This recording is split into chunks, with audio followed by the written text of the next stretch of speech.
Entre Abelhas é um filme sobre términos, como eles nos afetam e todo o processo de depressão que acompanha esse período de tristeza. Através do protagonista Bruno, o filme expressa a dor que é ver seu relacionamento acabar, um sentimento tão devastador que faz o sujeito nem entender seu papel nessa decisão. Neste caso, vemos que o Bruno não entendia por que aquilo estava acontecendo. Pelas suas palavras, parecia que o casamento era perfeito e que de uma hora para outra desmoronou, quando é muito mais provável que ele gradativamente tenha negligenciado a esposa e a própria relação, até sua mulher achar toda a situação insuportável e finalmente optar pelo divórcio. Mas como o protagonista estava confortável com sua maneira de agir, mesmo que não trabalhasse pela manutenção do relacionamento, porque acreditava que tudo iria se resolver sozinho, ele não percebeu os pequenos detalhes que indicavam que aquele amor presumivelmente arrebatador que uniu os dois tinha desaparecido. Na verdade, Bruno não queria perceber, porque no fundo, sabia que a culpa era sua. O personagem deixa de ver certas pessoas como sintoma da sua insatisfação pelo rumo que sua vida levou.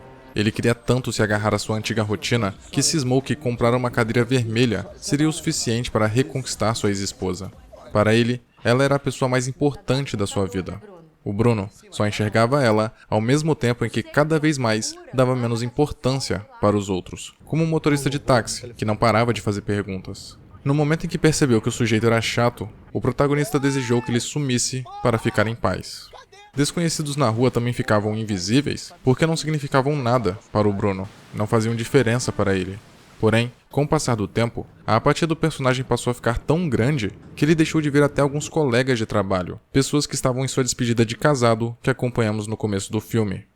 Um dos últimos a assumir foi seu melhor amigo, Davi, que permanecia visível porque sua história de infidelidade e a possibilidade de ser pai de uma criança fora do seu casamento era interessante para o Bruno. Ele tinha curiosidade de saber aonde isso iria dar, mas assim que para de se importar com a vida do Davi, talvez por perceber o quão supérflua ela era ou que na verdade nunca quis saber nada a respeito e só ouvia por estar na condição de melhor amigo, ele também desaparece. Nesse ponto, o protagonista já não tinha mais razões para trabalhar e sua obsessão pelo próprio problema o deixava mais cego ainda. Problema esse que nunca é definido com nomes, nem mesmo com o mais imediato que seria a depressão, porque a ideia é focar-se no que o personagem principal está sentindo, no seu sofrimento, no motivo e nas consequências do seu desapego.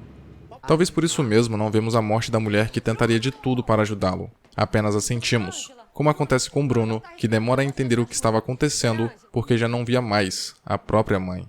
Dessa forma, ao perder a única pessoa que estava em sua vida e com quem ainda se importava, o protagonista optou por se isolar do mundo, o que não foi nenhuma tarefa difícil, visto que ele já não enxergava mais ninguém.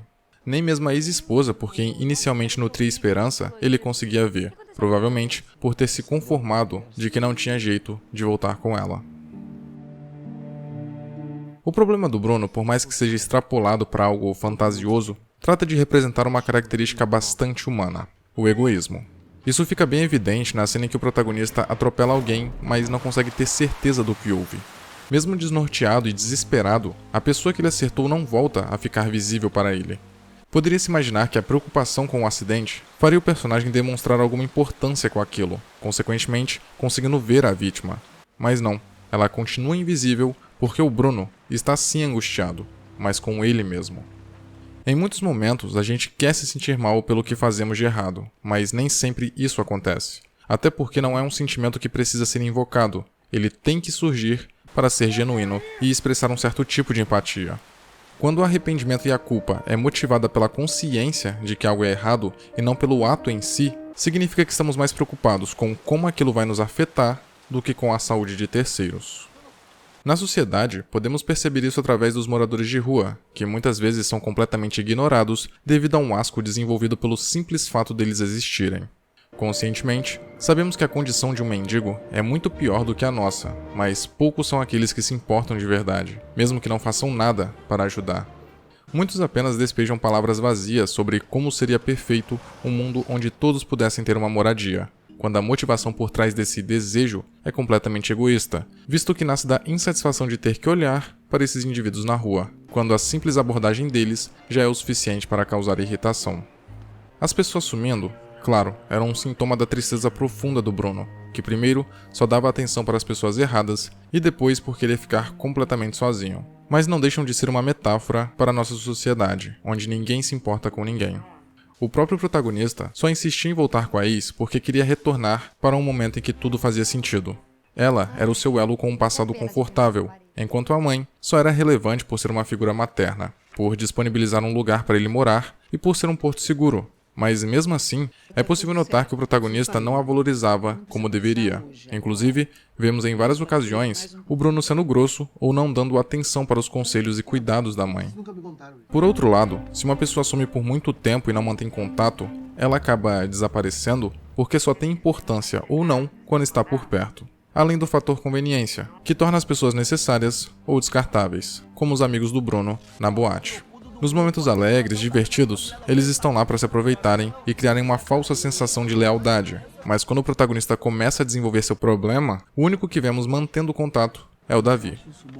No fim do filme, o Bruno joga a cadeira fora, deixando para trás o antigo relacionamento.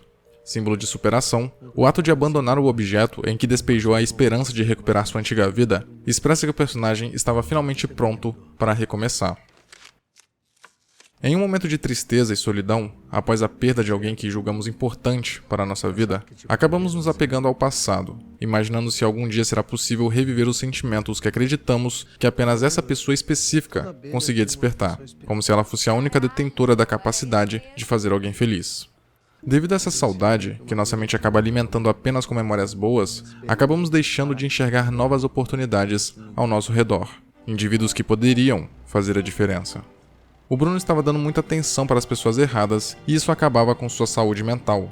Ele precisava deixar de enxergar aqueles ao seu redor para, finalmente, se perceber como pessoa, entender suas próprias necessidades amorosas para, eventualmente, começar uma nova jornada.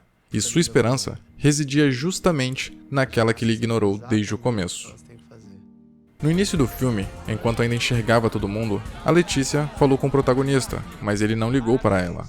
Mais tarde, a moça ajuda o Bruno a comprar a cadeira e, novamente, ele não demonstra interesse nela, mesmo já não vendo as pessoas.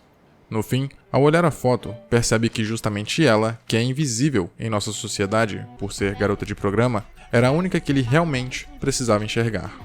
Pode-se até dizer que em determinado momento, sua fixação inconsciente pela cadeira vermelha era devido à própria Letícia, visto que na foto ela está sentada em uma. Talvez ele a quisesse desde o início, mas não se permitia sentir esse desejo. E quando consegue vê-la na imagem, o Bruno sente esperança novamente. Ela é sua nova abelha rainha, o que lhe permitirá voltar a ter outras abelhas ao seu redor.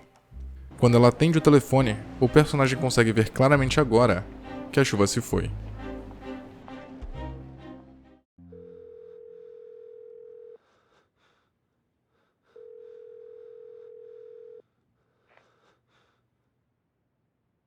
Alô?